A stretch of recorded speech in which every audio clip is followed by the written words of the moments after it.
It was the first time that Latin America's two top trading blocs met at presidential level. Between them, Mercosur and the Pacific Alliance hold more than 80% of the region's GDP and population. Hoy, los presidentes enviamos al mundo. Today, the president sent the world a clear signal that we're pushing towards regional integration and free trade. They're drawing closer together just as the United States is putting up barriers. In particular, the Pacific Alliance, made up of Mexico, Chile, Peru and Colombia, are hoping that by acting as the antithesis of US protectionism, more global trade will swing their way. We're looking to accelerate the process of wiping out border taxes and barriers to create a free trade zone. They've gained some traction.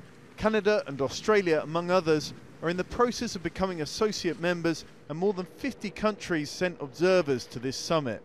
But there are a couple of important people missing: the incoming presidents of Colombia and Mexico. Andrés Manuel López Obrador, in particular, the Mexican president-elect, seems to be concentrating on NAFTA, the trade deal with the United States and Canada, more than the Pacific Alliance.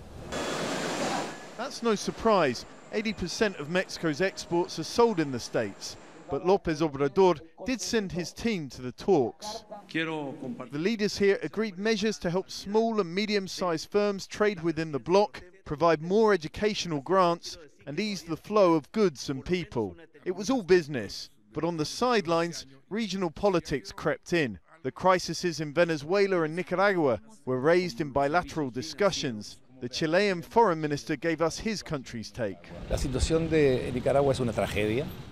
The situation in Nicaragua is a tragedy for the Nicaraguan people, and together with other countries in the region, we've called on the authorities to control the violence, stop the repression, and control the paramilitary groups repressing the protesters. But these were afterthoughts in a summit where the main players were focused on their goal: free trade within the Pacific Alliance by 2030.